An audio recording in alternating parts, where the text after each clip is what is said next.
नमस्कार दोस्तों, माँ संतोषी एजुकेशन आईएएस में आपका स्वागत है। जैसा कि आप लोग जानते हैं कि हम घटना चक्र कर रहे थे, इसकी राष्ट्रीय परिदृश्य चल रहा था। ठीक है, पार्ट 2, इसमें थोड़ा सा पार्ट बच गया था, उसे हम कवर करेंगे। ठीक है, तो चलिए चलते हैं। कहाँ से छोड़ा था हमने, वहीं से हम कवर करेंगे। ठीक है, और आपसे अनुरोध है, आप चैनल पर अगर नए हैं तो चैनल को सब्सक्राइब जरूर करें और बेल आइकन को भी प्रेस करना ना भूलें। ठीक है, और आपको अगर पीडीएफ चाहिए तो आप टेलीग्राम चैनल का लिंक नीचे डिस्क्रिप्शन में दिया हुआ है, आप वहाँ से ज्वाइन कर सकते हैं। ठीक है दोस्तों, तो चलिए शुरू करते हैं। हमने कहाँ पे छोड़ा था, हमने बस आ गया।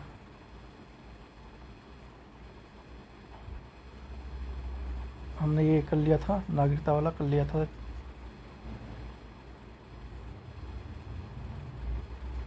इसके बाद हमने, हाँ हम यहाँ पे थे, संसदीय विशेषाधिकार पर एक ऐतिहासिक निर्णय, नॉट फॉर वोट मामला। ठीक है, तो यहाँ से हम शुरू करेंगे, यहाँ पर थे हम। ठीक है, हाँ यहीं पर थे, हमने यहीं तक कवर किया था। तो चलिए देख लेते हैं, थोड़े बहुत टॉपिक बचे हुए हैं उसको भी आज कवर कर देते हैं, उसके बाद हम अगले पड़ाव की ओर चलेंगे। ठीक है, यूट्यूब ने मुझे रिकमेंड किया है कि आप वीडियो को लेंथ जो है वो छोटा कीजिए। ठीक है, लेकिन अगर छोटा करेंगे तो ये पूरी महीने यही चलता रहेगा। ठीक है, तो मैं नहीं चाहता कि और भी छोटा किया जाए, क्योंकि घंटे 1.5 घंटे की वीडियो ना हो तो क्या फ़ायदा फिर। फिर बहुत सारी चीज़ें हैं जो बहुत टाइम कंज्यूमिंग है, और ये पूरे मतलब महीने तक लग जाएगा इतना बड़ा, क्योंकि 200 प्लस पेजों का है इसमें जो कॉम्बिनेशन है इतना। ठीक है, तो कोई नहीं, यूट्यूब की छोड़ते हैं, हम अपने तरीके से करते जैसे कर रहे हैं। ठीक है, प्लीज़ आप चैनल पर नए हैं तो चैनल को सब्सक्राइब करना ना भूलें। ठीक है, तो चलिए शुरू करते हैं। संविधान के अनुच्छेद 105 और 194 में संसद राज्य विधानमंडलों के सदस्यों एवं उनके सदनों सदस्यों तथा समितियों की शक्तियों विशेषाधिकारों और उन्नतियों का उल्लेख किया गया है। ठीक है, तो मतलब ये जो आर्टिकल है 194 और 105, इसमें उल्लेख किया गया है। ठीक है, विधानमंडल के सदस्य और समितियों का शक्तियों का उल्लेख किया गया है। तो छोड़िए, देखते हैं स्मरणीय तथ्य क्या है। एक मिनट को चेंज करते हैं, वाइट कर लेते हैं। ठीक है, हाँ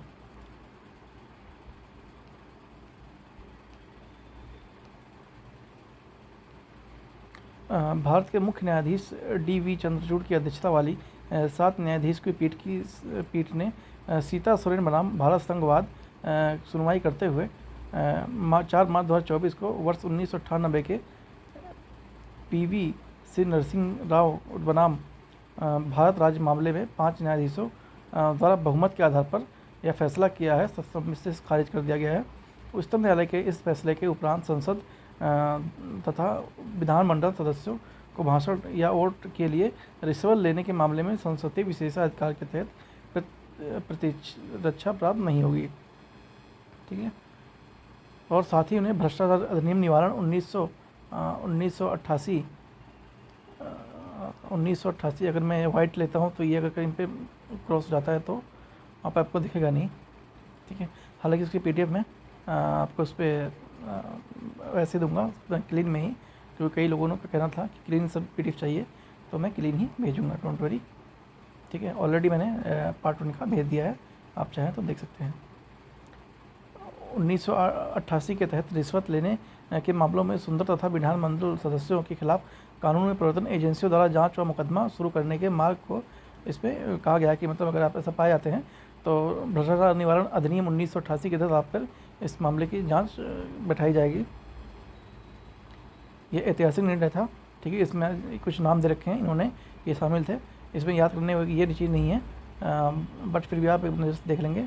4 मार्च 2024 को उच्चतम न्यायालय ने संसदीय विशेषाधिकार के संदर्भ में एक ऐतिहासिक फैसला सुनाया, जिसमें पी.वी. नरसिंह राव बनाम राज्य मामले में सुनाए गए अपने फैसले पर पलटते हुए उच्चतम न्यायालय के निर्णय किया कि संसद सदस्य जो कि सांसद और विधानमंडलों सदस्य जो कि विधायक हैं सदन को वोट देने या भाषण देने के लिए रिश्वत लेने के विशेषाधिकार के तहत अभियोजन से छूट का दावा नहीं कर सकते हैं। ठीक है, और मैं आपको बता दूं, अभी हम इसका ये थ्योरी वाला पार्ट कर रहे हैं, उसके बाद हम इसके जो एमसीक्यू फॉर्म में आएगा या है उसको हम देखेंगे। ठीक है, तो इससे हमें क्लियरिटी हो जाएगी और हमें प्रैक्टिस भी अच्छे से हो जाएगी। ठीक है, तो हम उसे प्रैक्टिस करेंगे। पहले ये ख़त्म कर लेते हैं, इसमें जो भी टाइम लग जाए 2-4 दिन 10 दिन लगभग इतना तो मान के चलते हैं, क्योंकि और भी सब्जेक्ट होते हैं उनको भी देखना होता है। तो आई होप आप समझ सकते हैं, ठीक है। यह मामला संविधान के अनुच्छेद 105 भाग 2 194 2 की व्याख्या से संबंधित था, जो सदन में किसी भी भाषण या वोट के लिए रिश्वत लेने के आरोप में आपराधिक मुकदमा चलाने के खिलाफ संसद तथा राज्य विधानमंडलों के सदस्यों को संसदीय विशेषाधिकार प्रतिरक्षा का प्रदान करता है ये, ठीक है। अब दूसरा आते हैं पीएम सूर्य मुफ्त बिजली योजना, इम्पोर्टेंट है, ठीक है। योजनाएं हैं काफ़ी इंपॉर्टेंट हो जाती हैं, स्पेशली जो पीएम से रिलेटेड होती हैं। ग्लासगो में जो यूके में संयुक्त राष्ट्र संघ जलवायु परिवर्तन सम्मेलन हुआ COP21, माफ़ कीजिए COP26 में 2021 में COP26 हुआ, जिसके प्रधानमंत्री नरेंद्र मोदी ने द्वारा इसकी घोषणा की गई कि नवीनतम एवं नवीकरणीय ऊर्जा मंत्रालय वर्ष 2030 तक 500 गीगावाट गैर जीवाश्म आधारित नॉन फॉसिल फ्यूल बेस्ड विद्युत उत्पादन क्षमता प्राप्त करने की दिशा में कार्यरत है, ठीक है। और आपको एक सूचना और देनी थी, अगर किसी को इंग्लिश में चाहिए, ठीक है, इंग्लिश में चाहिए तो प्लीज़ वो कमेंट में ज़रूर बताएं, ठीक है। मैं आपको अगर इंग्लिश में चाहिए तो मैं आपको वो टेलीग्राम पे भेज दूँगा, ठीक है। PDF की चाहिए तो प्लीज़ बताइएगा ज़रूर, और इसको चाहिए तो। अंतर्राष्ट्रीय नवीकरणीय ऊर्जा एजेंसी द्वारा जारी नवीकरणीय क्षमता सांख्यिकी 2023 नामक रिपोर्ट के अनुसार भारत नवीकरणीय ऊर्जा स्थापित क्षमता के संदर्भ में विश्व में चौथे स्थान पर है, जबकि पवन ऊर्जा में यह भारत में विश्व चौथे, और सौर ऊर्जा में क्षमता सोलर के संदर्भ में विश्व में ये 5वां स्थान है। ये ध्यान रखने योग्य है, ठीक है। जो पवन ऊर्जा है उसमें चौथा स्थान है, और जो सौर ऊर्जा है उसमें 5वां स्थान है। ये वर्ल्ड लेवल पे है, ठीक है, वर्ल्ड लेवल पे है, ठीक है, विश्व लेवल पे ध्यान रखेंगे। देख लेते हैं महत्वपूर्ण तथ्य क्या है। 29 फरवरी 2024 को प्रधानमंत्री मोदी जी ने की अध्यक्षता में केंद्रीय मंत्रिमंडल ने पीएम सूर्य घर मुफ्त बिजली योजना को मंजूरी प्रदान कर दी गई। तो कब प्रदान की गई थी? ये प्रदान की गई थी 29 फरवरी 2024 को, ठीक है।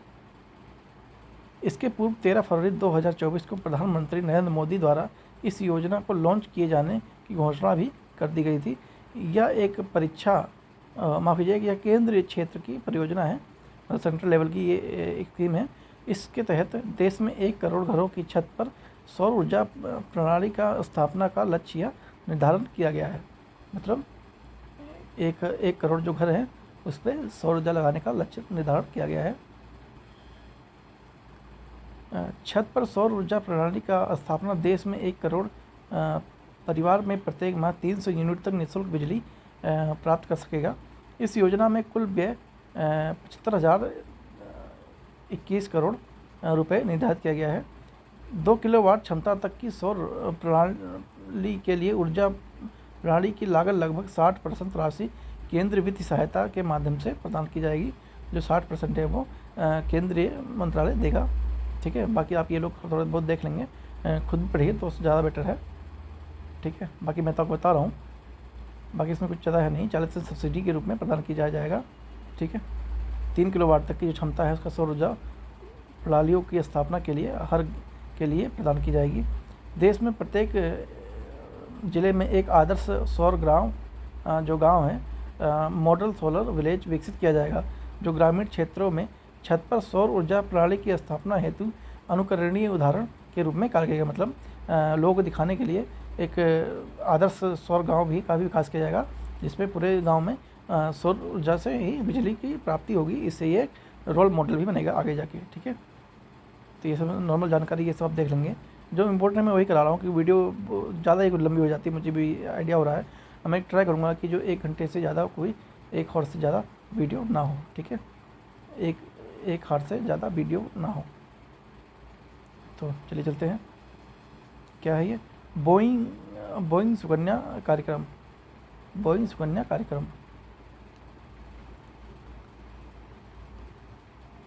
ठीक है।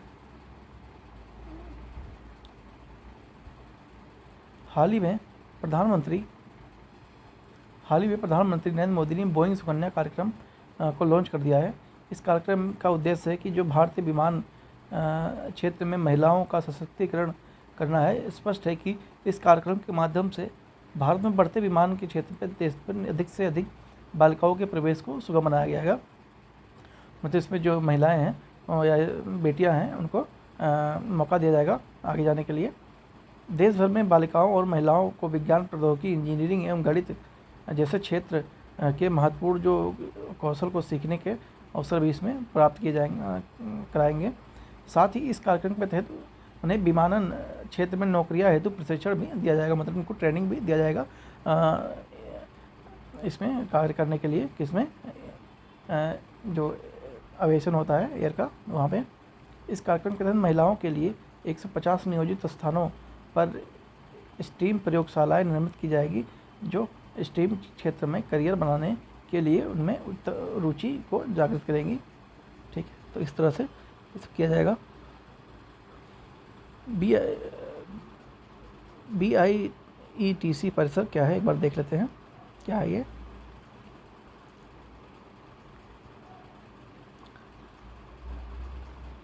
हाल ही में प्रधानमंत्री नरेंद्र मोदी ने बेंगलुरु के कर्नाटक में Boeing engineering and technology centre के रूप में एक अत्याधुनिक परिसर का उद्घाटन किया है। ठीक है, तो कहाँ पे किया है? बेंगलुरु के कर्नाटक में उन्होंने इसका उद्घाटन किया है मोदी जी ने। यह परिसर 1600 करोड़ रुपए में निवेश के से 43 एकड़ क्षेत्र में निर्मित है। यह बोइंग द्वारा अमेरिका के बाहर इस प्रकार का सबसे बड़ा यह निवेश है। साथ ही अमेरिका के बाहर बोइंग की सबसे बड़ी एयरोस्पेस इंजीनियरिंग सुविधा भी है।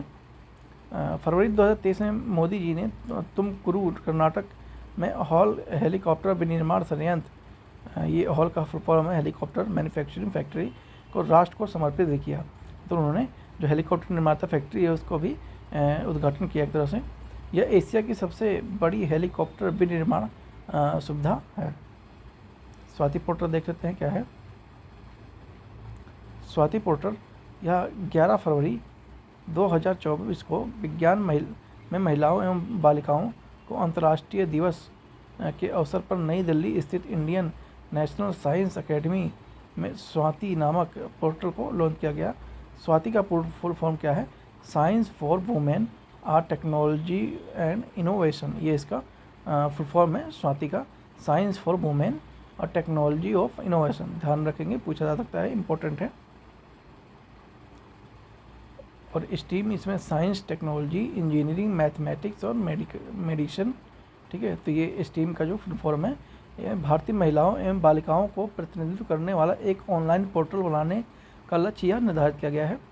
यह भारत में अपनी तरह का पहला पोर्टल है और यह पोर्टल एक संपूर्ण संवादात्मक डाटाबेस है जो कि शेयर किया जा सकता है। नई दिल्ली में स्थित राष्ट्रीय पादप जीनोम अनुसंधान संस्थान, national institute of plant genome research द्वारा यह विकसित किया गया है। ठीक है, स्वाति पोर्टल को किसके बनाया गया है? तो ये राष्ट्रीय पादप और जीनोम द्वारा जो संस्थान है उनके द्वारा बनाया गया है। तो चीज़ें ध्यान में रखेंगे, काफ़ी इंपॉर्टेंट हो जाती हैं। उसके बाद आता है चुनावी बॉन्ड और योजना, देख लेते हैं क्या है। ठीक है, ये 2 जनवरी 2018 को केंद्रीय मंत्री, ये एकदम उसका बैकग्राउंड है, एक बार इसे आप ससरी जैसा देख लेंगे। मेन चीज़ है यहाँ पर स्मरणीय तथ्य में, यहाँ पर देखते हैं 15 फरवरी 2024 को उच्चतम न्यायालय की एक 5 सदस्यीय संविधान पीठ ने चुनावी बॉन्ड योजना को असंवैधानिक घोषित कर दिया। क्या कर दिया? इसे जो चुनावी बॉन्ड योजना है उसे नॉन कॉन्स्टिट्यूशनल बॉडी उसे घोषित कर दिया। ठीक है, अनकॉन्स्टिट्यूशनल इसे कहते हैं, ये असंवैधानिक। ठीक है, एग्जैक्ट वर्ड ये है अनकॉन्स्टिट्यूशनल। ठीक है, देखते हैं आगे। उच्चतम न्यायालय ने 5 सदस्यीय संविधान की पीठ ने यह निर्णय दिया। ठीक है, ये नाम दे रखे हैं इन लोगों ने, इनका दिया। उसके बाद राजनीतिक दल वित्तपोषण सूचना को गोपनीय रखने के माध्यम से संविधान के अनुच्छेद 19(1)(a) के अंतर्गत मतदाताओं को सूचना के अधिकार का उल्लंघन ये करते थे। ठीक है, तो बाकी ये सब दे रखा है यहाँ पर, आप देख लेंगे।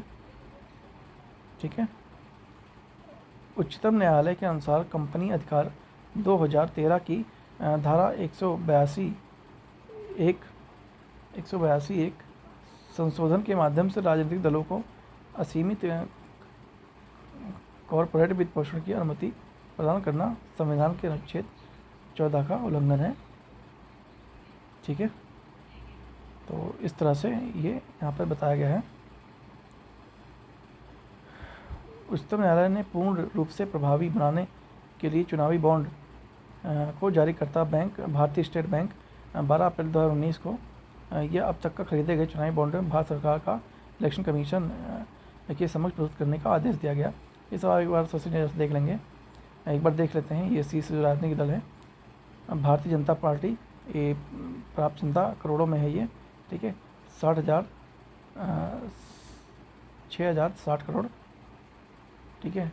पॉइंट देख लेंगे, इतना इंपॉर्टेंट है नहीं, ये क्वेश्चन आने वाला है नहीं वैसे करके। बाकी नोट में देख लेंगे इंपॉर्टेंट क्या है। 12 फरवरी 2019 को 15 फरवरी 2024 तक के आंकड़ों पर ये आधारित है, मतलब ये 2019 से और फरवरी 2024 तक के आंकड़े हैं ये भी देख लेंगे, ये भी इतना इम्पोर्टेंट है नहीं, ठीक है। तो चलिए चलते हैं हम आगे। चुनावी बॉन्ड या एक ऐसा बॉन्ड क्या होता है, वचन पत्र होता है। चुनावी बॉन्ड क्या होता है, एक वचन पत्र होता है। यह धारक के लिए बैंकिंग उपकरण होता है। इस पर खरीदने वाले या प्राप्तकर्ता का नाम नहीं लिखा होता है। चुनावी बॉन्ड किसी भी व्यक्ति द्वारा खरीदा जा सकता है जो भारत का नागरिक हो, मतलब ये किसी के द्वारा खरीदा जा सकता है, बस वह भारतीय सिटीजन होना जरूरी है, नागरिकता उसे प्राप्त हो भारत की। भारत में निगमित या स्थापित किसी कॉरपोरेट निकाय द्वारा भी यह बॉन्ड खरीदे जा सकते हैं। ये कितने के होते हैं, 1,000 के होते हैं, 10,000 के होते हैं, 1 लाख तक के होते हैं और 1 करोड़ के भी होते हैं, ठीक है। इस तरह से इनका ये बढ़ता जाता है, ठीक है। ये बॉन्ड जारी किए जाने की तिथि के 15 दिन बाद की अवधि तक ये वैध रहते हैं, मतलब ये 15 दिन की वैलिडेशन होता है। 15 दिन के भीतर बॉन्ड को न भुनने पर उसे प्राधिकृत बैंक द्वारा प्रधानमंत्री राहत कोष में जमा कर जाएगा। ये मतलब 15 दिन के अंदर रिलीज नहीं, मतलब कोई अगर एक्सेप्ट नहीं करता है तो उसे प्राइम मिनिस्टर रिलीफ फंड में ये जमा हो जाते हैं।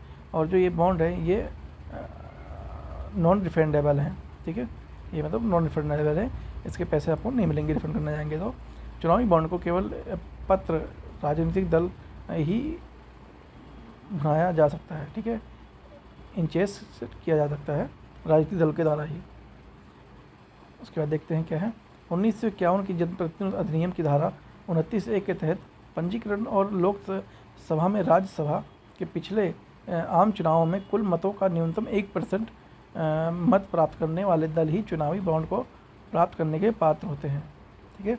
मतलब इन्होंने जो 1951 की जो जनप्रतिनिधि अधिनियम है उसकी धारा 29(1) के तहत जिन्होंने पंजीकृत उनका जो पिछली विधानसभाओं में वो चुनाव लड़े उनमें 1% जिसने वोट पा लिया है वो इसको प्राप्त कर सकता है।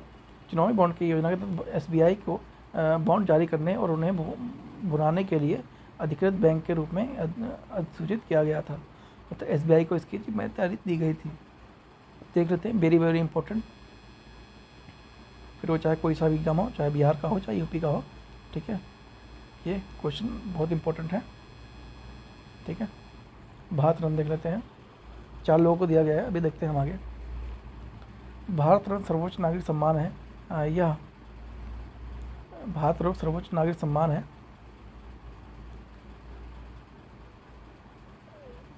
यह मानवीय उद्यम को किसी क्षेत्र में असाधारण योगदान हेतु प्रदान किया जाता है। भारत रत्न सम्मान की परंपरा 1954 में शुरू हुई थी, जिसमें कुल मिलाकर 53 लोगों को भारत रत्न से सम्मानित किया जा चुका है। इनमें से 48 पुरुष हैं और 5 महिलाएं। ये आज तक का डेटा है 2024 का, ठीक है। अभी तक कुल 53 लोगों को भारत रत्न सम्मानित किया जा चुका है, उसमें से 48 पुरुष और 5 महिलाएं हैं। स्मरण तथ्य क्या है देखते हैं।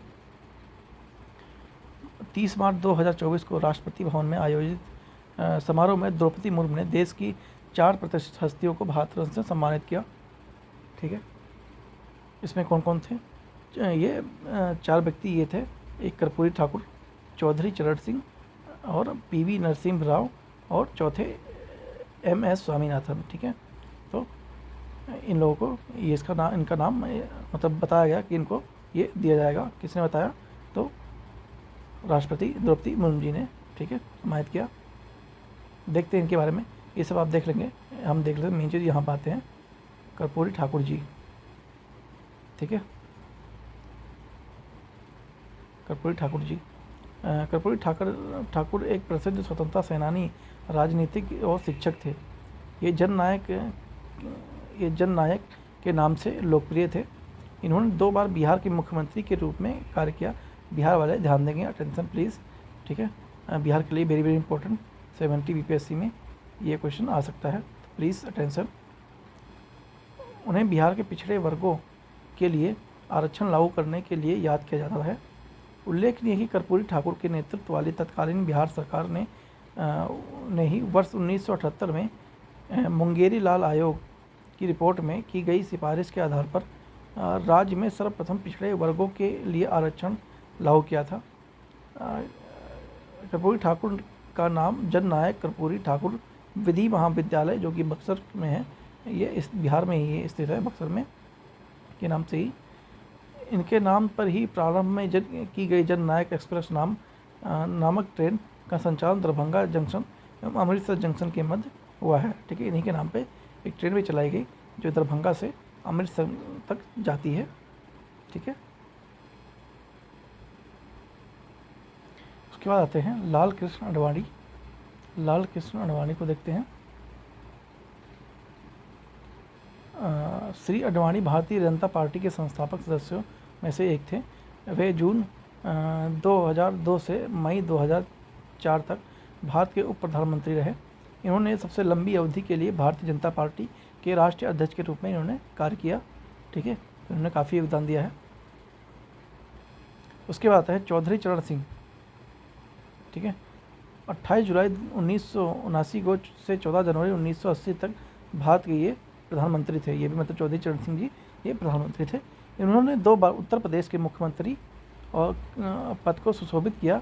इन्होंने भारतीय लोकदल नामक पार्टी की स्थापना भी की और उत्तर प्रदेश में जो भूमि सुधार के मुख्य वस्तुकार भी यही थे। कौन थे? चौधरी चरण सिंह। चर्चित व्यक्ति हैं, इनको आप ध्यान में रखेंगे, ठीक है बच्चे। पीवी नरसिंह राव 21 जून 1951 से 16 मई 1996 तक भारत के प्रधानमंत्री रहे।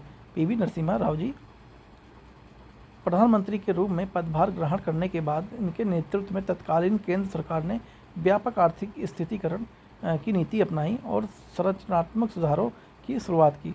भारतीय आर्थिक सुधारों के जनक कहे जाने वाले के रूप में इनको संदर्भित किया गया। Father of Indian economic reforms किसने कहा गया? पीवी नरसिम्हा राव जी को। एम एस स्वामीनाथन एक कृषि वैज्ञानिक थे जिन्हें भारतीय हरित क्रांति पर उनके कार्य के लिए जाना जाता था। ग्रीन रेवोल्यूशन आपने सुना होगा एम एस स्वामीनाथन का, ठीक है। फादर ऑफ ग्रीन रेवोल्यूशन के इनको कहा जाता है। टाइम मैगजीन में इनका 20वां स्थान मिला है। एशिया लोगों में एक के रूप एक एशियाई लोगों में से एक कंट्री के रूप में सम्मानित इनको किया गया था। 20 most influencer Asian of the world, मतलब ये हिंदी में लिखा हुआ था एक्चुअली में, ठीक है। इस नाम से इनको भी जाना जाता है। हिंदी समझना है तो प्लीज़ इंग्लिश पे देख जरूर लीजिए, ठीक है। उन्होंने 1988 में चेन्नई में M S Swaminathan Research Foundation की स्थापना भी की थी। और चेन्नई में स्थापना भी किया है M S Swaminathan Research Foundation का, ठीक है। तो प्लीज़ ध्यान देंगे। राष्ट्रीय डॉल्फिन शोध संस्करण का उद्घाटन किया गया। तो कहाँ किया गया? नदी डॉल्फिन पूरी तरह से जलीय जीव स्तनधारियों के समूह हैं जो कि विशेष रूप से मीठे पानी जो कि फ्रेश वाटर है या खारे पानी में पाई जाती हैं। वर्तमान में विश्व में नदी डॉल्फिन 6 जीवित प्रजातियां हैं, जिसमें अमेजन डॉल्फिन, सिंधु नदी डॉल्फिन, गंगा नदी डॉल्फिन, इरावदी डॉल्फिन और तुकोजी नदी डॉल्फिन और यंगेस्ट फाइनल पैम्पेजाइन, ठीक है, ये डॉल्फिन शामिल है। विश्व की 7वीं डॉल्फिन की इस प्रजाति जिसे बैजी या चीन की नदी डॉल्फिन भी कहा जाता है, ये 2006 में विलुप्त घोषित कर दिया गया था, ठीक है। मतलब टोटल 7 थी, लेकिन एक जो चीन की जो है वो विलुप्त हो गई थी बैजी, इसलिए अब 6 बची हैं। तो ये ध्यान दीजिए, वो कब विलुप्त हुई? 2006 में विलुप्त घोषित कर दिया गया। स्मरणीय तथ्य देख लेते हैं। नीतीश कुमार ने राष्ट्रीय डॉल्फिन शोध संस्थान का उद्घाटन किया, ये जो कि पटना में स्थित है। ठीक है, यह भारत के साथ साथ एशिया में भी अपनी तरह का पहला केंद्र है। इस आप एक बार सचिन जहाँ से देख लेंगे ये चीज़ें। नदी डॉल्फिन के संरक्षण के लिए वैश्विक घोषणा 24 अक्टूबर 2023 को एशिया एवं दक्षिण अमेरिका के 11 देशों ने विश्व की नदी डॉल्फिन की 6 जीवित प्रजातियों को विलुप्त होने से बचाने के लिए कोलंबिया की राजधानी बागोटा में एक ऐतिहासिक समझौते पर हस्ताक्षर कर दिया। Global Declaration for River Dolphin Y 2030 के हस्ताक्षरकर्ता 11 देश थे, जिनमें Bangladesh, Bolivia, Brazil, Cambodia, Bharat, Colombia, Ecuador, Nepal, Pakistan, Peru और वेनेजुएला, ये सारे 11 देश थे, इन्होंने साइन कर दिया। भारत में राष्ट्रीय डॉल्फिन दिवस 5 अक्टूबर को मनाया जाता है। ठीक है, ये 5 अक्टूबर को मनाया जाता है। जितनी वीडियो रिकॉर्ड की जा रही है आज भी 5 ही अक्टूबर है, तो ये ध्यान रखेंगे, राष्ट्रीय डॉल्फिन दिवस 5 अक्टूबर को मनाया जाता है। सुदर्शन सेतु का उद्घाटन देखते हैं कहाँ पे हुआ है। गुजरात में हुआ है। ठीक है, ये चीज़, बाकी ये सब आप लोग एक बार देख लेंगे। ये ऐतिहासिक मोमेंट को बताया हुआ है यहाँ पर। ठीक है, तो एक बार आप देख लेंगे। स्मरणीय तथ्य को हम देखते हैं। 25 फरवरी 2024 को प्रधानमंत्री मोदी ने सुदर्शन सेतु का उद्घाटन किया। यह सेतु ओखा मुख्य भूमि के बेटे द्वारकाद्वीप से जोड़ता है। ये ज्ञातव्य हो कि 7 अक्टूबर 2017 को प्रधानमंत्री नरेंद्र मोदी ने इस सेतु की आधारशिला भी रखी थी। ठीक है, तो 2017 में इसकी आधारशिला रखी गई और 25 फरवरी को इसका सुदर्शन सेतु का उद्घाटन भी कर दिया गया। सुदर्शन सेतु की कुल लंबाई कितनी है? 2.32 किलोमीटर है, जिसमें से 900 मीटर लंबा भाग केबल के सहारे ही टिका हुआ है। यह देश की सबसे लंबा केबल आधारित सेतु है। इस सेतु में एक 4 लेन वाली संरचना के रूप में डिजाइन दिया गया है। इस सेतु की चौड़ाई 27.20 मीटर है तथा इसके दोनों तरफ 2.5 मीटर चौड़े फुटपाथ भी दिए हुए हैं। इस सेतु के निर्माण के बाद द्वारका एवं बेट द्वारका के बीच की यात्रा में समय में कटौती होगी। ठीक है, तो इस प्रकार से ये कितना इम्पोर्टेंट था आप लोग देख रहे हैं, ध्यान रखेंगे चीज़ें। प्रधानमंत्री मत्स्य कृषि समृद्धि योजना देखते हैं। वर्तमान में केंद्रीय मत्स्य एवं पशुपालन डेयरी मंत्रालय द्वारा प्रधानमंत्री मत्स्य संपदा योजना का कार्यान्वयन यह किया जा रहा है। ठीक है, इसमें 2050 करोड़ रुपए अनुमानित किया गया है। ठीक है, जिसमें 2050 करोड़ रुपए का निवेश देश के मत्स्य क्षेत्र में होने वाले अब तक के सबसे बड़ा यह निवेश माना जाएगा, मतलब है भी। ठीक है, और इस विकास के माध्यम से नीली क्रांति पर लाने का मतलब लक्ष्य है। इस योजना के 2020-21 में वित्त वर्ष 2024-25 में 5 वर्षीय अवधि के लिए सभी राज्यों को केंद्र शासित प्रदेशों में कार्यान्वित किया जा रहा है। ज्ञातव्य है कि प्रधानमंत्री नरेंद्र मोदी द्वारा प्रधानमंत्री मत्स्य संपदा योजना को 10 सितंबर 2020 को लॉन्च किया जाएगा। आप समझ रहे हैं कि जो मतलब पीएम मत्स्य किसान योजना जो लाई गई है, ये स्पेशली मछलियों को देखभाल के लिए लाई गई है और इसे नीली क्रांति को बढ़ाने के लिए कहा गया है। स्मरणीय तथ्य देख लेते हैं। 8 फरवरी 2024 को जारी प्रेस विज्ञप्ति में अनुसार केंद्र सरकार द्वारा मत्स्य किसान समृद्धि योजना को मंजूरी प्रदान की गई थी। 11 सितंबर 2024 को केंद्रीय मंत्री राजीव रंजन सिंह द्वारा इस योजना का शुभारंभ किया गया। यह PMSY के अंतर्गत केंद्रीय एवं उप योजना स्कीम थी। यह उप सभी राज्यों केंद्र शासित प्रदेशों में वित्त वर्ष 2023-24 और वित्त वर्ष 2026-27 तक 4 वर्षों की अवधि के लिए यह कार्य करने का इसमें और लक्ष्य रखा गया था। उसके बाद देखते हैं उत्तराखंड में समान नागरिक संहिता।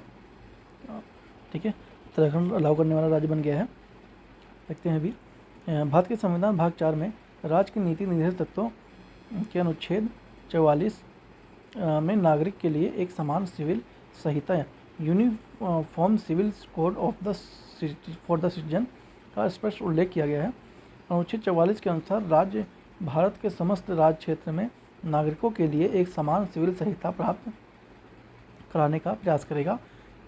यूनिफॉर्म सिविल कोड का अर्थ यह है कि भारत में रहने वाले प्रत्येक व्यक्ति, चाहे वह किसी भी धर्म जात का हो, के लिए समान कानून स्पष्ट है कि समान नागरिक संहिता एक देश एक कानून की अवधारणा पर आधारित है। मतलब वो चाहे किसी भी धर्म जाति का हो, उससे मतलब नहीं है, बट वो अगर भारत में रहता है तो उसके लिए एक ही कानून होना चाहिए, चाहे फिर वो शादी से लेके हो, या फिर चाहे वो न्याय मामलों से लेकर हो, या फिर और भी कोई छोटे मोटे कानून हो, उस हर चाहे बड़े छोटे सब में वो एक समान उसको बिहेव किया जाएगा कि वो जात पात के आधार पर ये कानून नहीं रहेगा।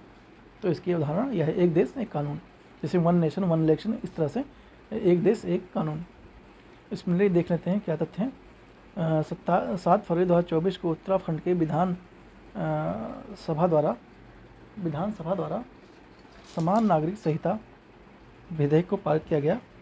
ठीक है, विधेयक को पारित किया गया। उसके बाद 6 फरवरी 2024 को यह विधेयक समान संहिता उत्तराखंड 2024 के शीर्षक में विधान प्रस्तुत किया गया। ठीक है, उत्तराखंड के समान नागरिक संहिता विधेयक पारित करने वाला देश का पहला राज्य बन गया है।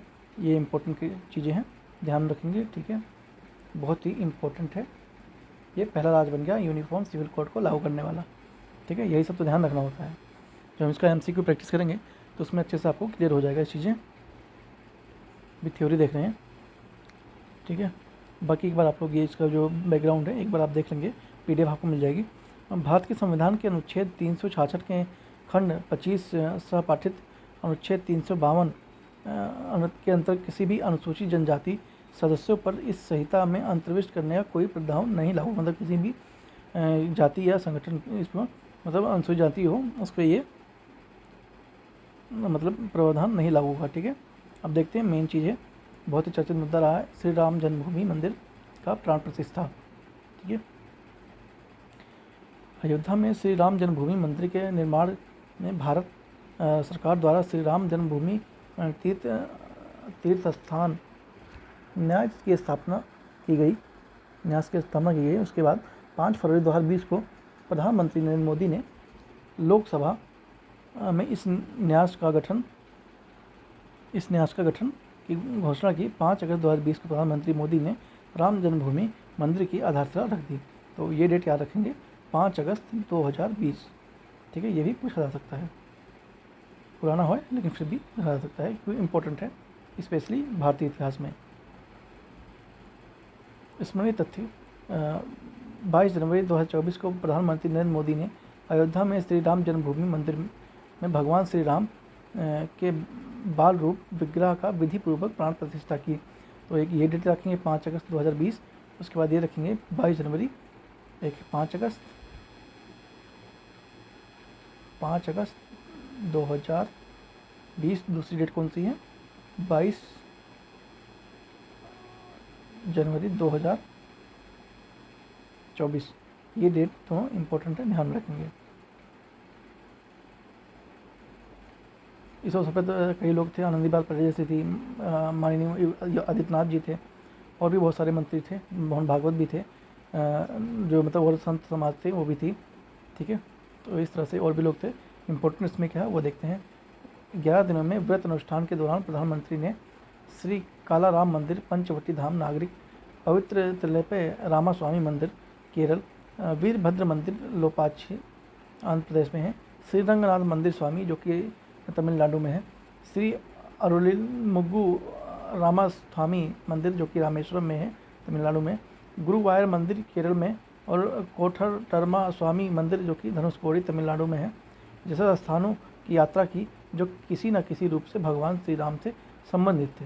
ठीक है, तो मोदी जी ने इन सब जगहों की यात्रा की। ठीक है, और ये किससे संबंधित थे? भगवान श्री राम प्रभु से संबंधित ये सारे स्थल थे।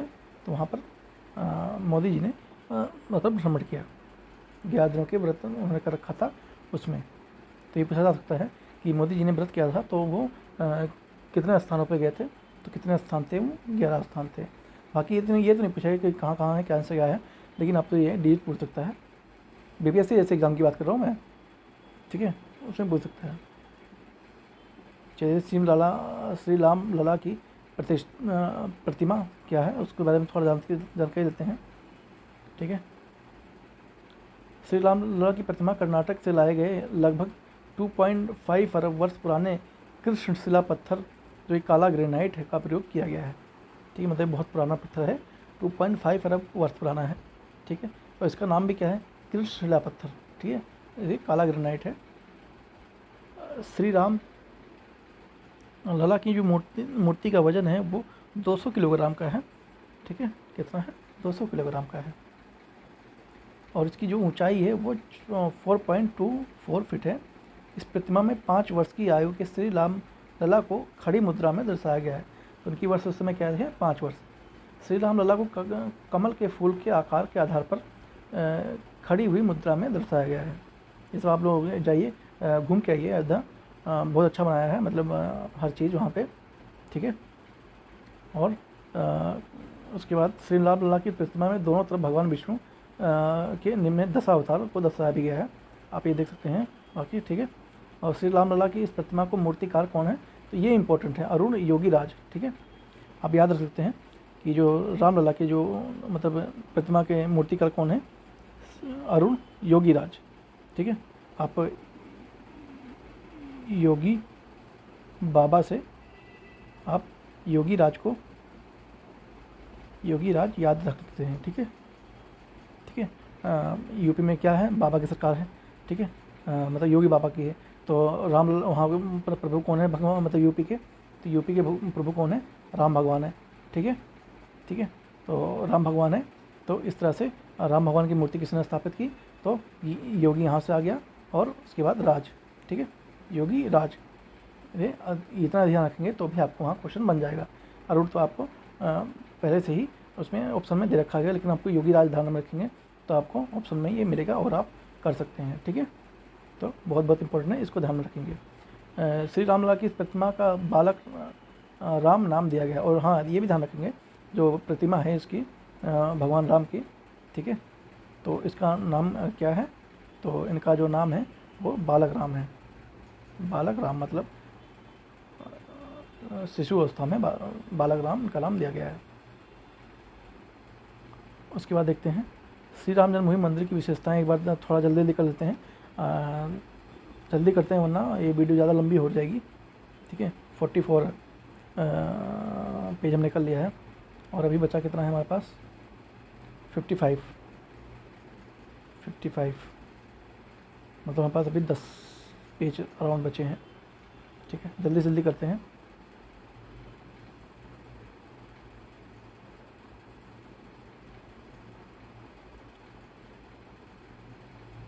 ठीक है,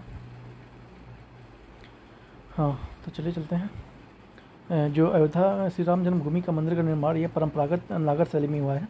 ठीक है, इसकी ऊंचाई 380 फुट है और चौड़ाई जो है 250 फुट है, और ऊंचाई इसकी 161 फीट है। यह मंदिर 3 मंजिला है, प्रत्येक मंजिल पर 20 फीट पे है। जो प्रत्येक मंजिल का जो, जैसे कि ये 20 फीट हो गया, इसके ऊपर जो बना है फिर से ये 20 फीट हो गया, और फिर ये जो बना है ये 20 फीट हो गया। ठीक है, इस तरह से इसकी ऊंचाई है। कुल मंदिर में जो 392 खंभे हैं, ठीक है, 392 खंभे हैं और 44 द्वार हैं। श्री राम बालक प्रतिमा पर प्रथम तल पर श्री राम दरबार है। ठीक है, मंडप होंगे जो कि निम्नवत है, नृत्य मंडप, रंग मंडप, सभा मंडप, प्रार्थना मंडप और कीर्तन मंडप, ये सारे मंडप उसमें बनाए गए हैं राम मंदिर में। चारों कोने के भगवान सूर्य, माँ भगवती, शिव पुराण एवं गणपति के मंदिर की स्थापना की गई है। मंदिर के समीप पौराणिक काल के सीताकूप विद्यमान रहेगा। ठीक है, मंदिर निर्माण में कहीं भी लोहे का प्रयोग नहीं किया गया, ये एक नोट करने वाली बात है। ठीक है, पूरे मंदिर निर्माण में लोहे का प्रयोग नहीं किया गया है। ठीक है, जो आयरन है उसका प्रयोग नहीं हुआ है। ठीक है, ध्यान रखेंगे। क्वेश्चन प्रयास होता है कि जो भगवान राम मंदिर का निर्माण हुआ है उसमें किसका प्रयोग नहीं किया है, और जनरली सब लोग मानेंगे कि लोहे के बिना तो काम होगा नहीं, और लोहे ही टिक मार के आएंगे और वो गलत हो जाएगा, तो प्लीज़ नोट कीजिएगा। जुटाई गई जिनका विवरण निम्न, गुलाबी रंग की बलुआ पत्थर के राजस्थान से लाया गया था। गुणवत्ता वाली टीक की लकड़ी महाराष्ट्र से लाई गई थी। तेलंगाना कर्नाटक से ग्रेनाइट के पत्थर लाए गए थे।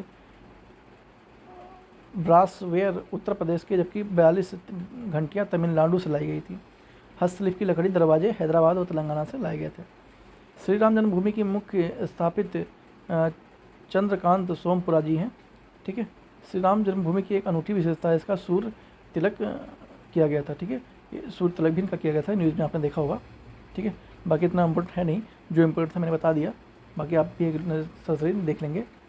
इस भारतीय खगोल संस्थान बेंगलुरु ने इसे किया था, क्या जो सूर्य तिलक था उसको किया था। ठीक है, विभिन्न राज्यों में वाद्य यंत्रों की मंगल ध्वनि, ये सब देख लेंगे, ये इतना इंपॉर्टेंट है नहीं। बाकी अगर आप चाहते हैं तो मैं एक बार कर देता हूँ, कर ही देता है, क्या 2 मिनट लगेगा मुश्किल से। ये राज्य और केंद्र शासित प्रदेश है, ये वाद्य यंत्र है। जो उत्तर प्रदेश है ये कहाँ है, पखावत, बांसुरी और ढोलक यहाँ का और फेवरेट है। कर्नाटक में क्या है, बीड़ा। पंजाब में अलगोजा, महाराष्ट्र में सुंदरी, उड़ीसा में मर्दल, मध्य प्रदेश में संतूर, मणिपुर में पुंग, असम में नागला काली, छत्तीसगढ़ में तंबूरा, दिल्ली में सहनाई, राजस्थान में रावण हत्या और पश्चिम बंगाल में श्रीखोट, तमिलनाडु में नागसुरम, तविल मृदभान, आंध्र प्रदेश में घटम और झारखंड में सितार, और गुजरात में भी नहीं, गुजरात में संतार, बिहार में पंखावज और उत्तराखंड में हुक्कड़। ये सारे ये गीत फेमस हैं। ठीक है, वादन के जो ध्वनि है वो फेमस है स्टेट वाइज। उसके बाद हैं अटल बिहारी वाजपेयी सिवंडी नथवा स्वेव अटल सेतु, देखते हैं क्या है।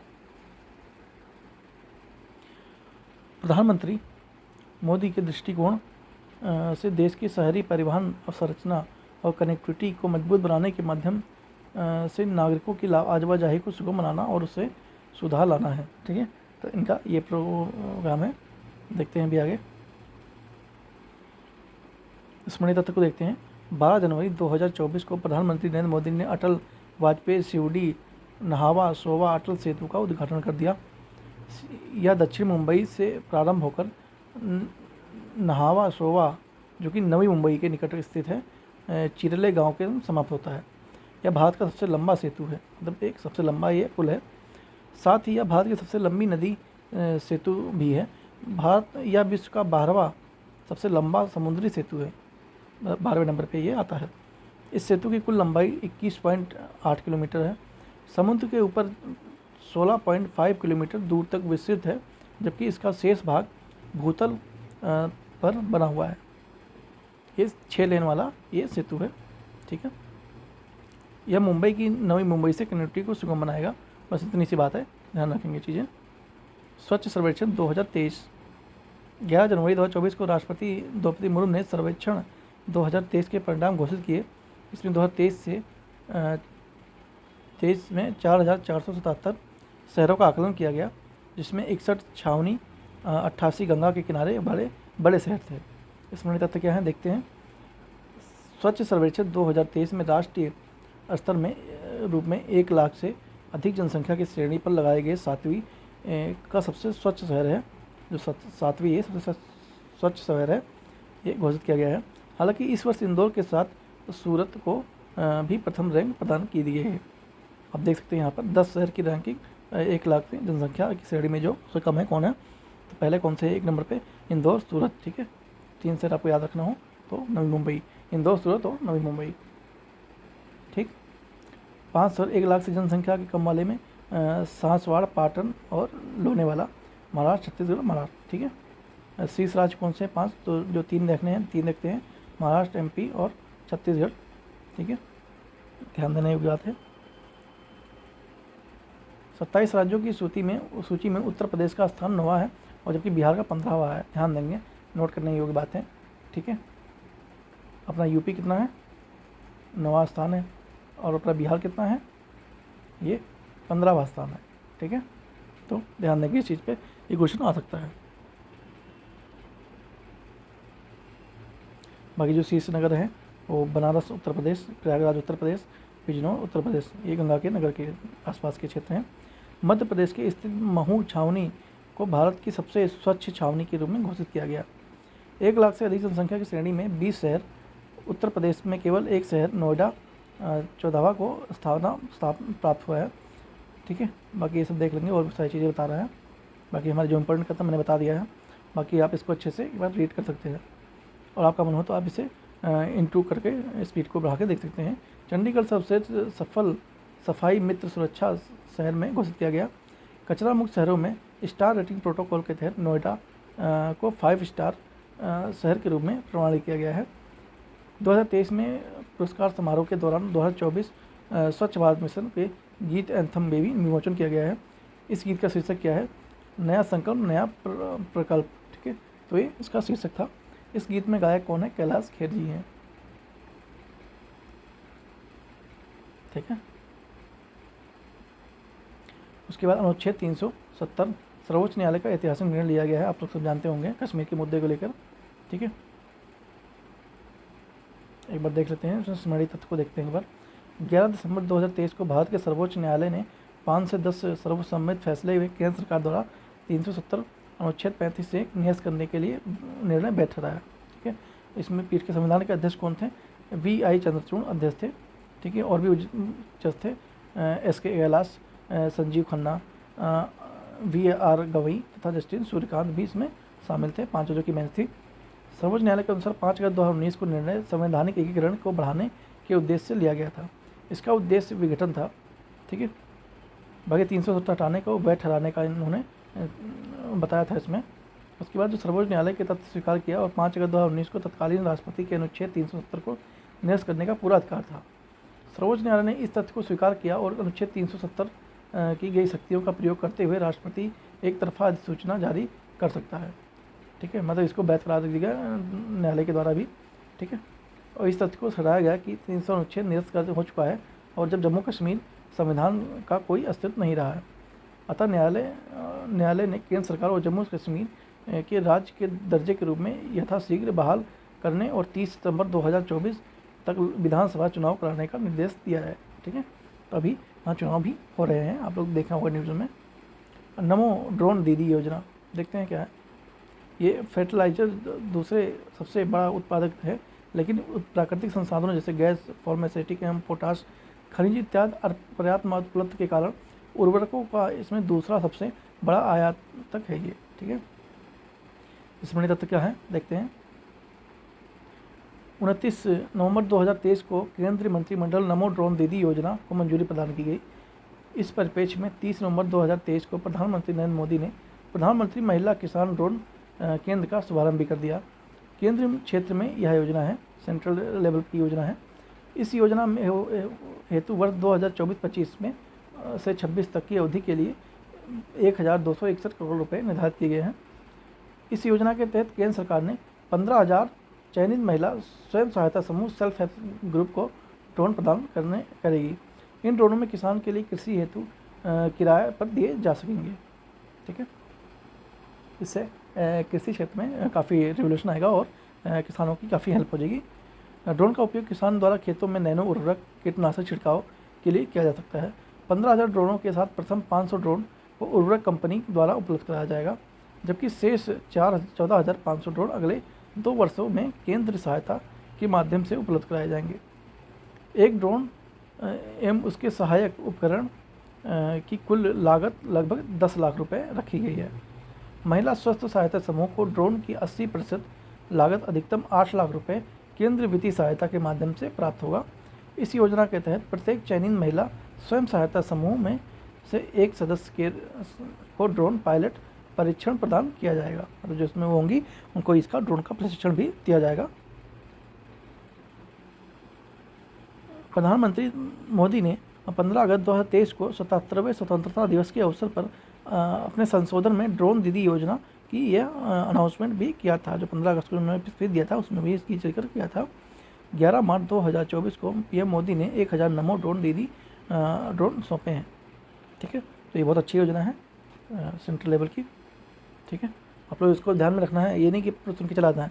हो सके तो आप नोट्स बनाते जाइए, अगर आपके पास इनफ टाइम है या आप बना सकते हैं, मैनेज कर सकते हैं तो कीजिए, वरना आप इसे 2 से 3 बार सुनेंगे तो भी आपको ये कंठस्थ हो जाएगा। ठीक है, तो ध्यान देंगे इस चीज़ को। अब आते हैं पीएम जनमानस, देखते हैं क्या है ये।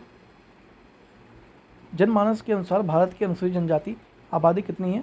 10.45 करोड़। इसमें 18 राज्य, केंद्र शासित प्रदेश, अंडमान निकोबार द्वीप समूह निवास करने वाले 75 समुदायों को विशेष रूप से संवेदनशील जनजातीय समूह के रूप में वर्गीकृत किया गया है। इन समूहों में सामाजिक, आर्थिक, शैक्षणिक और असुरक्षा का सामना करना पड़ रहा है। केंद्रीय वित्त मंत्री निर्मला सीतारमण ने अपने बजट में 2023 में 24 विशेष रूप से संवेदनशील इन जनजातियों समूहों को सामाजिक आर्थिक स्थिति सुधार लाने के लिए प्रधानमंत्री विकास मिशन प्रारंभ किए जाने की घोषणा की है।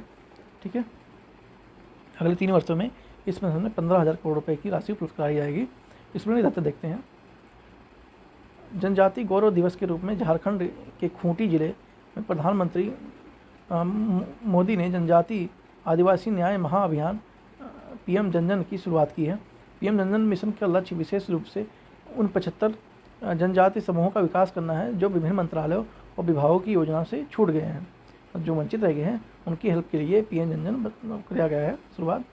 केंद्रीय मंत्रिमंडल ने इस मिशन के लिए 2023-24 से 2026 तक 24,104 करोड़ रुपए की कुल व्यय की मंजूरी प्रदान की गई है।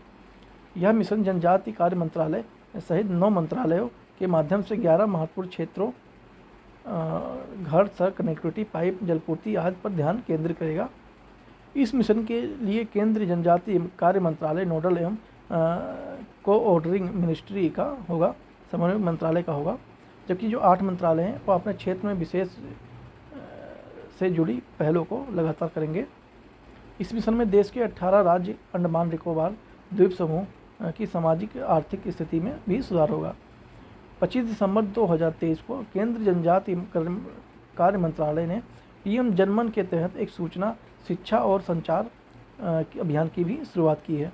ठीक है, इस अभियान को जागरूक बनाने के लिए पीवीटीजी जनजाति बस्तियों में सरकारी योजनाओं की 100% पहुँच तक सुनिश्चित करने के लिए यह प्रारंभ किया गया है। 5 राज्य में विधानसभा चुनाव होने वाले हैं, 2023 में हुआ है। इसमें छत्तीसगढ़, मध्य प्रदेश, मिजोरम, राजस्थान और तेलंगाना शामिल हैं। देखते हैं स्मरणीय तथ्य क्या है।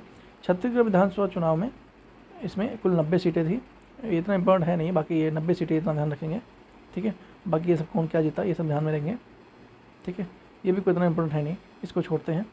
ठीक है, हाँ ये वाला छोड़ देते हैं। ये जो जहाँ डिटेल दे रखी है तेलंगाना की है, ये मिजोरम की है, बाकी आप लोग इसे पढ़ लीजिएगा, कोई इतना इम्पोर्टेंट ये होने जा नहीं रहा है।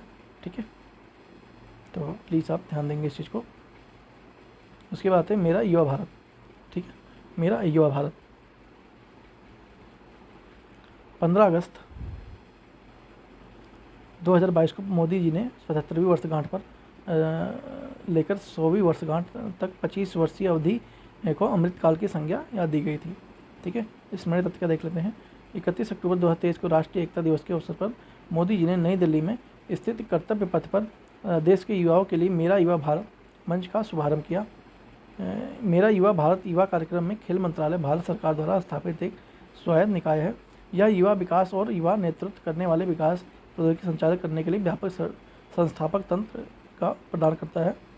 ठीक है, मेरा युवा भारत राष्ट्रीय युवा नीति में दिया गया युवा यूथ की परिभाषा के रूप में 15 से 29 वर्ष की आयु के युवाओं को लाभान्वित करेगा, लेकिन विशेष रूप से किशोर जो हैं के लिए बनाए गए इस कार्यक्रम को मामले में लाभार्थी की उम्र 18 से 19 वर्ष की आयु के होंगे। मेरा युवा भारत एक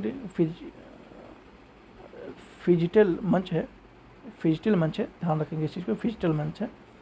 ठीक है, डिजिटल से तात्पर्य है फिजिकल प्लस डिजिटल। ठीक है, नया वर्ड है, ध्यान देंगे, फिजिकल प्लस डिजिटल। भौतिक गतिविधि के साथ डिजिटल रूप से जुड़ने के अवसर शामिल है।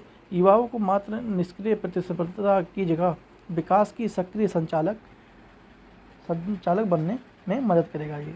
ठीक है, फिजिकल का मतलब क्या है, फिजिकल प्लस डिजिटल, तो ध्यान देंगे, नया वर्ड है। आज़ादी के अमृत महोत्सव का समापन हो गया। ठीक है, स्मरणीय तत्व देखते हैं क्या है। 15 नवंबर को जनजाति गौरव दिवस के रूप में मनाने की घोषणा की गई। इस अवधि में 26 नवंबर को साहिबाबाद जेवर सिंह ने फतेह सिंह की शहादत की याद में वीर बाल दिवस के रूप में मनाने का प्रस्तावना की। प्रतिवर्ष 14 अगस्त को विभाजन विभीषिका के स्मृति दिवस के रूप में यह मनाया जाता है। स्मरणीय तथ्य को देख लेते हैं। मोदी ने राष्ट्रीय एकता नेशनल यूनिटी डे के अवसर पर नई दिल्ली में स्थित कर्तव्य पथ पर मेरी माटी मेरा देश अभियान की अमृत कलश यात्रा के समापन समारोह में भाग लिया। मेरी माटी मेरा देश। आज़ादी के अमृत महोत्सव पर आधिकारिक शुरुआत 12 मार्च 2021 को हुई थी। आज़ादी के अमृत महोत्सव के समान अवसर पर प्रधानमंत्री ने प्रदर्शन करने वाले 3 राज्यों केंद्र शासित प्रदेशों के साथ साथ मंत्रालयों विभागों को आज़ादी का अमृत महोत्सव पुरस्कार प्रदान किया।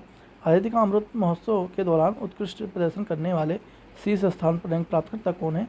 जम्मू कश्मीर, गुजरात और हरियाणा है। आज़ादी का अमृत महोत्सव के दौरान उत्कृष्ट प्रदर्शन करने वाले 3 शीर्ष रैंक प्राप्तकर्ता निम्नलिखित हैं: केंद्रीय विदेश मंत्रालय, केंद्रीय रक्षा मंत्रालय, केंद्रीय रेल मंत्रालय एवं केंद्रीय शिक्षा मंत्रालय। 31 अक्टूबर 2023 को प्रधानमंत्री नरेंद्र मोदी ने नई दिल्ली में स्थित कर्तव्य पथ पर अमृत महोत्सव स्मारक का शिलान्यास भी कर दिया। ठीक है, ये देख लेते हैं। मेरा माटी मेरा देश इंपॉर्टेंट बन जाता है, ध्यान देंगे। मेरा माटी मेरा देश एक देशव्यापी और लोकभिमुख अभियान है जिसे भारत की स्वतंत्रता के 75 वर्ष पूर्ण होने के उपलक्ष्य में आयोजित किया गया है।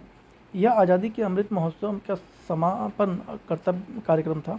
इस अभियान का आयोजन 9 अगस्त से 31 अक्टूबर 2023 के मध्य केंद्र युवा कार्यक्रम और खेल मंत्रालय और संस्कृति मंत्रालय के बीच रखा गया था। ठीक है, यह अभियान वीरांगनाओं को श्रद्धांजलि के रूप में आयोजित किया गया था जिन्होंने देश के लिए सर्वोच्च बलिदान दिया था।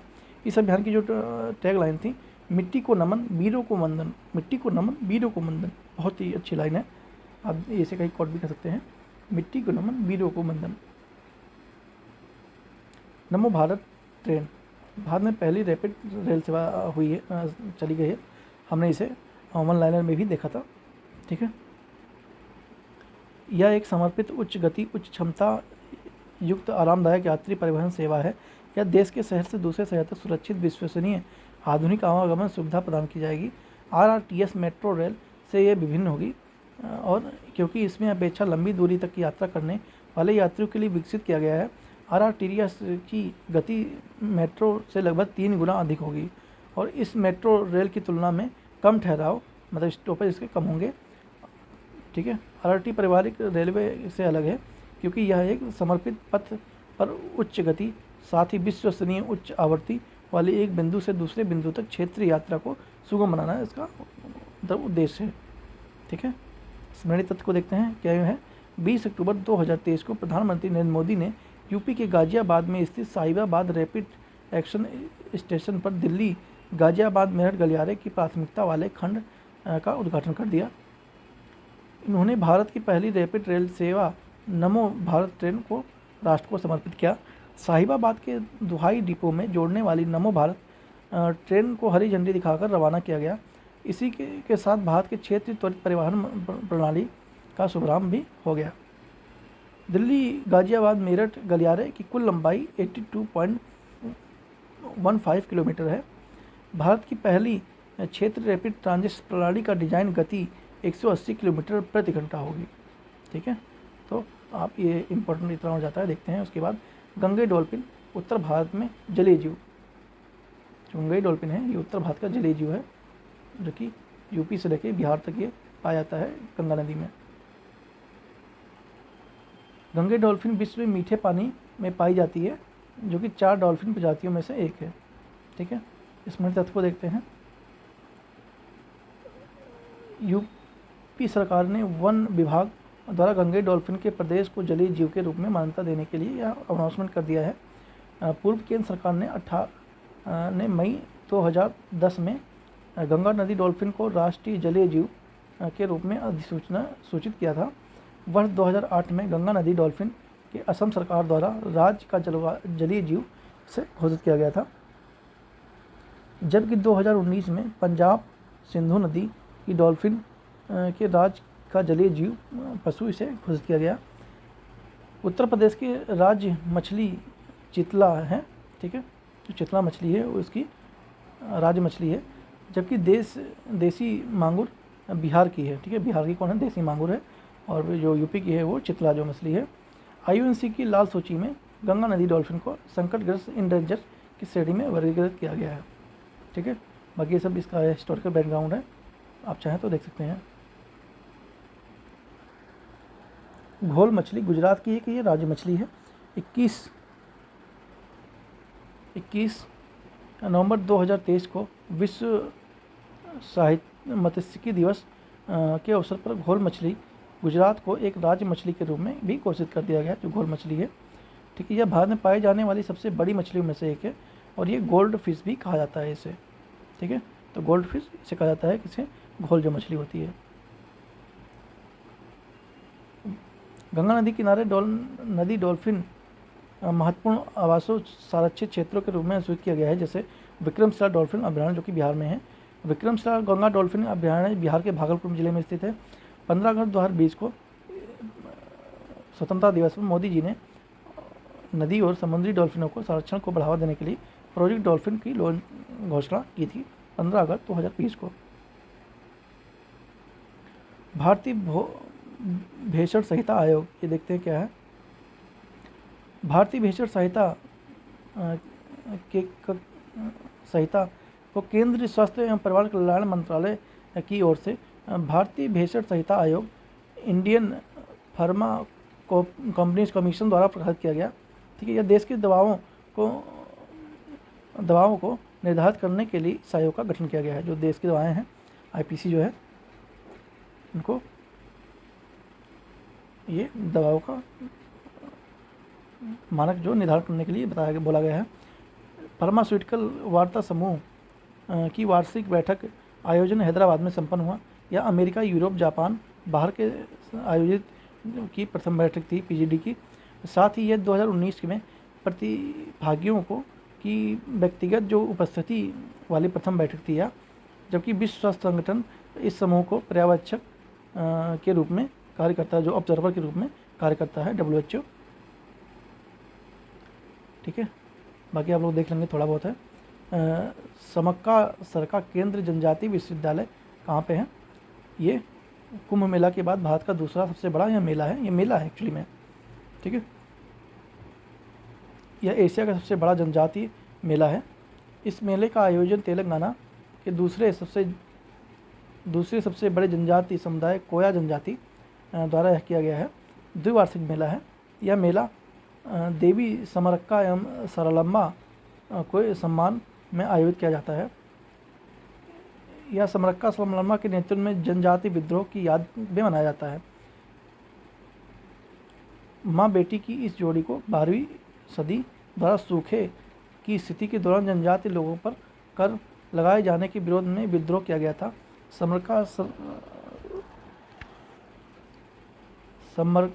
समक्का और सरक्का जो जठारा को तेलंगाना सरकार द्वारा राज्य उत्सव घोषित किया गया है। ठीक है, तो ये चीज़ ध्यान देंगे। याद करने वाला तथ्य क्या है, हमने बता दिया जो इम्पोर्टेंट था।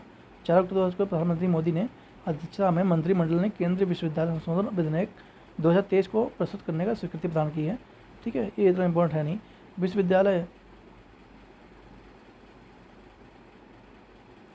एक्चुअली में ये भी जनजाति वाला था, जो ये इतना था ना। ये विश्वविद्यालय अलग है, ये दोनों एक में दे रखा है। ये जो है ये अलग है और ये विश्वविद्यालय अलग है, वही मैं देखूँ। ठीक है, तो देख लेंगे आप ये सब। Travel for life mission life Bharat के नेतृत्व में एक वैश्विक जन आंदोलन है। ये मिशन लाइफ है, भारत के आंदोलन में एक जन लाइफ है। उल्लेखनीय लाइफ शब्द का तात्पर्य पर्यावरण जीवन शैली के लिए है। लाइफ स्टाइल फॉर इन्वायरमेंट से है। मिशन लाइफ को सर्वप्रथम प्रधानमंत्री नरेंद्र मोदी ने 1 नवंबर 2021 को ग्लासगो यूनाइटेड किंगडम में आयोजित United nation framework convention on climate change के पक्षकारों के सम्मेलन में 26वें सत्र COP26 में प्रस्तावित किया था। 20 अक्टूबर 2022 को मोदी जी ने एकता नगर गुजरात में स्थित स्टैच्यू ऑफ यूनिटी से मिशन लाइफ को औद्योगिक मिशन लाइफ के औपचारिक शुभारंभ की घोषणा की थी। इसके तहत वर्ष 2028 तक भारत में न्यूनतम 80% गाँवों को एक स्थानीय शहरों निकायों को पर्यावरण अनुकूल बनाने का लक्ष्य निर्धारण किया गया है। भारत में लाइफ स्टाइल फॉर इन्वायरमेंट को अपनाने के राष्ट्रीय स्तर पर निर्धारित योगदान में शामिल करने वाला पहला देश बन गया है। स्मरणीय तथ्य देख लेते हैं, इंपॉर्टेंट बन जाता है। इन्वायरमेंट से क्वेश्चन है, mission for life style of environment, ध्यान रखेंगे इस चीज़ को, फुल फॉर्म भी। 27 अक्टूबर 2023 को पर्यटन मंत्रालय भारत सरकार ने विश्व पर्यटन दिवस 2023 के अवसर पर मंडपम नई दिल्ली में ट्रैवल फॉर लाइफ कार्यक्रम के वैश्विक रूप में लॉन्च कर दिया। केंद्रीय मंत्री पर्यावरण एवं जलवायु परिवर्तन मंत्रालय, संयुक्त राष्ट्र मिशन पर्यटन संगठन और संयुक्त राष्ट्रीय पर्यावरण कार्यक्रम की भागीदारी से यह प्रारंभ किया गया। ट्रैवल फॉर लाइफ मिशन के अंतर्गत पर्यटन क्षेत्र के लिए एक क्षेत्रीय कार्यक्रम या प्रोग्राम है। ट्रैवल फॉर लाइफ कार्यक्रम में 2 अलग अलग क्षेत्रों के लिए प्रारंभ किया गया है। पहला क्या है, स्वच्छता के लिए ट्रैवल फॉर लाइफ, और ग्रामीण पर्यटन के लिए भी ट्रैवल फॉर लाइफ, ये चीज़ ध्यान रखेंगे। 108 पर्यटन स्थलों में यह संचालित करने की योजना बनाई गई है। सर्वश्रेष्ठ पर्यटन ग्राम स्थल प्रतियोगिता कौन से हैं देखते हैं। केंद्रीय पर्यावरण मंत्रालय द्वारा यह सर्वश्रेष्ठ प्रतियोगिता ग्राम प्रतियोगिता का उद्देश्य गांव में सम्मानित करना है, जो ग्रामीण पर्यटकों स्थलों का सबसे अच्छा उदाहरण प्रस्तुत करता है।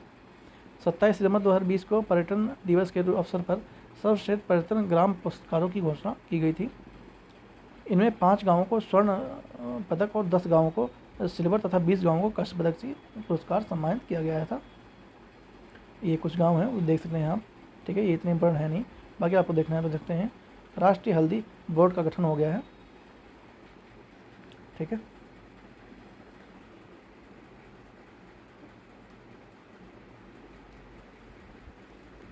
जिजी बेरेसी परिवार का एक पुष्पीय पादप है, ठीक है। कार्यूमिनाइडस हल्दी उपस्थिति प्रमुख जैव सक्रिय यौगिक होता है। ये जैव यौगिक प्रतिऑक्सीकारक एवं कैंसर रोधी गुणों के लिए उत्तरदायी माना जाता है। हल्दी का काफ़ी महत्वपूर्ण स्मरणीय तथ्य हम देखते हैं। 4 अक्टूबर 2023 को भारत सरकार ने राष्ट्रीय हल्दी बोर्ड का गठन कर दिया, की अधिसूचना किया, ठीक है। राष्ट्रीय हल्दी बोर्ड के निम्नलिखित कार्य होंगे, ठीक है। तो चक्का गठन किया, यह ध्यान रखें 4 अक्टूबर 2023 को, एक साल पीछे ही गठन हो गया था, ठीक है। ध्यान देंगे इस चीज़ को, हल्दी बोर्ड का कर दिया गया। हल्दी बोर्ड स्वास्थ्य संबंधी विषयों में जागरूकता बढ़ाएगा और हल्दी की खपत बढ़ाने के लिए दिशा में कार्य करेगा। हल्दी के निर्यात को बढ़ाने के लिए अंतर्राष्ट्रीय स्तर पर नए बाजार विकसित किए जाएंगे। नए उत्पादों को अनुसंधान एवं विकास को बढ़ावा देना होगा। मूल्यवर्धित हल्दी उत्पादों के लिए नागरिकों के पारंपरिक ज्ञान का भी विकास करना होगा। उसके साथ राष्ट्रीय हल्दी बोर्ड की केंद्रित गतिविधियों के माध्यम से वर्ष 2030 तक भारत द्वारा हल्दी का $1 बिलियन तक पहुंचने का अनुमान व्यक्त किया गया है, ठीक है। नारी शक्ति नारी वंदन अधिनियम क्या है? सर्वप्रथम महिला आरक्षण संबंधी विधेयक 11वीं सदी में तत्कालीन प्रधानमंत्री HD देवगौड़ा के कार्यकाल में 12 सितंबर 1996 को प्रस्तुत किया गया था, ठीक है। उसके बाद दूसरी बार यह 12वीं लोकसभा सत्र में तत्कालीन प्रधानमंत्री अटल बिहारी वाजपेयी कार्यकाल में 14 सितंबर 1998 को महिला आरक्षण विधेयक प्रस्तुत किया गया। उसके बाद तीसरी बार 13वीं लोकसभा में यह पुनः तत्कालीन प्रधानमंत्री अटल बिहारी वाजपेयी के कार्यकाल में यह प्रस्तुत किया गया था, ठीक है। बाकी इसका हिस्टोरिकल बैकग्राउंड देख लेंगे, हम देखते हैं स्मरणीयता जो कि इंपॉर्टेंट है। 19 सितंबर 2023 को महिला आरक्षण विधेयक संविधान के 128वां संशोधन विधेयक 2023 के नाम से लोकसभा में प्रस्तुत किया गया। 20 सितंबर 2023 को इस विधेयक को लोकसभा द्वारा यह पारित कर दिया गया।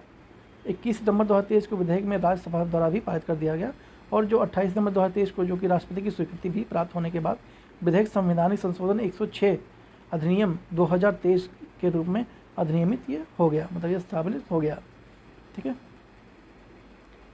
नारी शक्ति नारी वंदन अधिनियम इसका नाम दिया गया, ठीक है। नारी संसद भवन में पारित होने वाला यह एक पहला विधेयक है। इस विधेयक में पारित होने वाले विधेयकों में महिलाओं की न्यूनतम 33% भागीदारी सुनिश्चित की गई है। कुल सीटों का 1/3 आरक्षित ये होगा, ठीक है। संविधान के 106वें संविधान संशोधन 2023 अधिनियम के माध्यम से अनुच्छेद 239 ए में संशोधन यहाँ किया गया। ये सभी इतना इम्पोर्टेंट है नहीं बाकी, ठीक है। जो इम्पोर्टेंट था हमने बता दिया। उसके बाद सीधे आते हैं प्रधानमंत्री विश्वकर्मा योजना, वेरी वेरी इंपॉर्टेंट, बहुत इंपॉर्टेंट है। स्मरणीय तथ्य को देख लेते हैं। 17 सितंबर 2023 को नई दिल्ली में विश्वकर्मा जयंती के अवसर पर PM मोदी ने विश्वकर्मा योजना को लॉन्च किया है। इसके पूर्व नरेंद्र मोदी ने 77वें स्वतंत्रता दिवस समारोह में और राष्ट्र के नाम अपने संबोधन में भी विश्वकर्मा योजना की ये अनाउंसमेंट किया था। प्रधानमंत्री विश्वकर्मा योजना केंद्रीय बैंक की एक नई योजना है। यह पूर्णतः भारत सरकार के द्वारा वित्त पोषित है। सेंट्रल गवर्नमेंट भी इसका देखरेख करती है पूर्णतः, ये ध्यान रखेंगे, पूरा वाहन इसका सेंट्रल गवर्नमेंट करती है, ठीक है। इस योजना के सूक्ष्म लघु मध्यम मंत्रालय को नोडल मंत्रालय नियुक्त किया गया है। पीएम विश्वकर्मा योजना की टैगलाइन क्या है? सम्मान सामर्थ्य विधि है। इस योजना की अवधि 5 वर्ष रखी गई है, जो कि 2027-28 तक है, 2023-24 से। इस योजना के प्रथम चरण में 18 पारंपरिक व्यवसायों को शामिल किया जाएगा, जो कि निम्नवत है: बढ़ई, नाव निर्माता, अस्त्र निर्माता, लोहार, हथौड़ा एवं टूल किट निर्माता, ताला बनाने वाले और स्वर्ण कारीगर, इनको इसमें शामिल किया गया है। उसके साथ कुम्हार, मूर्तिकार, मोची, राजमिस्त्री, टोकरी चटाई, झाड़ू निर्माता, जूट बुनकर, गुड़िया एवं खिलौना निर्माता, नाई, माला बनाने वाला, धोबी, दर्जी, मछली पकड़ने वाला का जाल, ये सब इनमें शामिल किए गए हैं, ठीक है। कारीगरों को इस शिल्प कार्य में पीएम विश्वकर्मा प्रमाण पत्र, विश्वकर्मा ID कार्ड भी इसमें दिया जाएगा, ठीक है। अब कितना बचा है हमारा? बस ये, हाँ, ये लास्ट पेज बचा है, जो करके फिर रैप करते हैं। और प्लीज़ आपने अगर सब्सक्राइब नहीं किया है तो प्लीज़ सब्सक्राइब जरूर कर लें। देख रहे हैं आपके लिए कितनी मेहनत की जा रही है, तो प्लीज़ इतना बनता है, इसमें आपको कितना सेकंड लगेगा? 0.01 सेकंड का भी टाइम नहीं लगता है, तो प्लीज़ सब्सक्राइब जरूर करें और शेयर भी जरूर करें, और कमेंट में अपनी राय देना बिल्कुल ना भूलें। PDF के लिए टेलीग्राम पे चैनल पर जुड़िए, अगर आपको PDF नहीं चाहिए तो भी जुड़िए, क्योंकि और भी वहाँ बहुत सारी एक्टिविटी होती रहती हैं, ठीक। तो चलिए चलते हैं, जल्दी से काम कर लेते हैं, थोड़ा सा और बचा हुआ है। आयुष्मान भव अभियान, आयुष्मान भारत अभियान है भारत सरकार की एक प्रमुख योजना है, ठीक है। आयुष्मान भारत के 4 स्तंभ शामिल किए गए हैं, देखते हैं क्या क्या है। Health and wellness centre, PM जय जन आरोग्य योजना, PM अभीम, आयुष्मान भारत स्वास्थ्य अवसंरचना मिशन, और प्रधानमंत्री आयुष्मान डिजिटल मिशन, ये इसमें शामिल किया गया है। इसमें देखते हैं याद करने क्या तथ्य हैं। 13 सितंबर 2023 को राष्ट्रपति द्रौपदी मुर्मू ने गांधीनगर गुजरात में वर्चुअल माध्यम के आयुष्मान भव का शुभारंभ कर दिया। यह अभूतपूर्व आयुष्मान भारत के कार्यक्रम में सफलता आधारित है, साथ ही स्वास्थ्य सेवाओं में क्रांतिकारी परिवर्तन का भी एक प्रतीक है। आयुष्मान भव अभियान को केंद्रीय स्वास्थ्य एवं परिवार कल्याण मंत्रालय द्वारा ही प्रारंभ किया गया है। इसका उद्देश्य जो है वो प्रत्येक गांव में एक शहर तक स्वास्थ्य सेवाओं को अधिकतम कवरेज को सुनिश्चित करना है, ठीक है।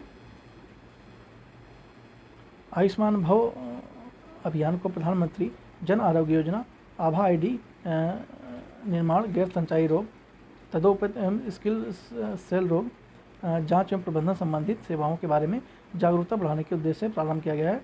इस अभियान को 17 सितंबर 2023 से 2 अक्टूबर 2023 तक इसे सेवा पखवाड़ा के दौरान लागू किया गया है। अब देख लेते हैं, ये हमारा आखिरी है, ठीक है। सांची भारत का पहला सौर शहर बन गया है। सांची जो कि MP में है, रायसेना ज़िले में एक छोटा सा नगर है, ठीक है। यहाँ पे इसका हिस्टोरिकल बैकग्राउंड है, एक बार आप देख लेंगे। बौद्ध विहार और स्तूप के लिए काफ़ी फेमस है, भगवान बौद्ध और जैन धर्म के लिए भी काफ़ी प्लेस रहा है, आप लोगों ने पढ़ाई होगा, ठीक है। मेन चीज़ क्या है, स्मरणीय तथ्य को देखते हैं। 6 सितंबर 2023 को मध्य प्रदेश के तत्कालीन मुख्यमंत्री शिवराज सिंह चौहान ने सांची का भारत का प्रथम सौर शहर के रूप में ये निर्माण किया। इस अवसर पर शुद्ध शून्य कार्बन उत्सर्जन शहर बनाने वाले के लिए मध्य प्रदेश सरकार ने नवीकरणीय ऊर्जा विभाग IIT कानपुर के मध्य एक समझौता पर हस्ताक्षर किया। सांची के निकट नागौरी 3 मेगावाट क्षमता की सौर परियोजना की स्थापना के लिए परिणाम स्वरूप सांची एक सौर शहर के रूप में विकसित हुआ। भविष्य में सांची के निकट गुल गांव में 5 मेगावाट की एक सौर परियोजना स्थापित की जाएगी, जो कि कृषि के क्षेत्र में आवश्यक वस्तुओं की पूर्ति करेगी। सांची एक सौर शहर बनने परिणाम स्वरूप प्रतिवर्ष कार्बन डाइऑक्साइड उत्सर्जन में लगभग 14,000 टन की कटौती होगी, ठीक है। मढेरा यह पहला 24/7 सौर ऊर्जा संचालित गाँव बन गया है, ठीक है, जो कि नरेंद्र मोदी ने गुजरात का दौरा किया था। इस पर दौरान में मोढेरा को भारत का पहला 24 घंटे सौर ऊर्जा संचालित गाँव घोषित किया गया। इंपॉर्टेंट रखेंगे मढेरा, ठीक है, वेरी वेरी इंपॉर्टेंट, मढेरा बहुत इंपॉर्टेंट है। इस गांव में भू आधारित 6 मेगावाट की क्षमता का एक सौर ऊर्जा संयंत्र स्थापित किया गया है। उल्लेखनीय कि मढेरा सौरीकरण सूर्यग्राम परियोजना के तहत किया गया है। इस परियोजना के माध्यम से मोढेरा भारत का प्रथम शुद्ध नवीकरणीय ऊर्जा उत्पादक गांव बन चुका है। ठीक है, तो ये चीज़ ध्यान रखेंगे। तो हमने ख़त्म कर लिया है। ठीक है, और प्लीज़ आपने अगर सब्सक्राइब नहीं किया है माँ संतोषी एजुकेशन IAS को, तो प्लीज़ सब्सक्राइब एंड शेयर जरूर करें। बेल आइकन को प्रेस करना बिल्कुल ना भूलें, और टेलीग्राम से जुड़ कर PDF प्राप्त जरूर करें। ठीक है, और मिलते हैं नेक्स्ट वीडियो में। देखिए आपके लिए बहुत मेहनत की है, तो प्लीज़ थोड़ा तो रिवॉर्ड अब बनता ही है। ठीक है, तो प्लीज़ सब्सक्राइब कर देंगे तो मेरा रिवॉर्ड मुझे लगेगा मिल गया है। ठीक है, तो प्लीज़ सब्सक्राइब जरूर करें और बेल आइकन को प्रेस करना ना भूलें। तो मिलते हैं नेक्स्ट वीडियो में। सी यू सून।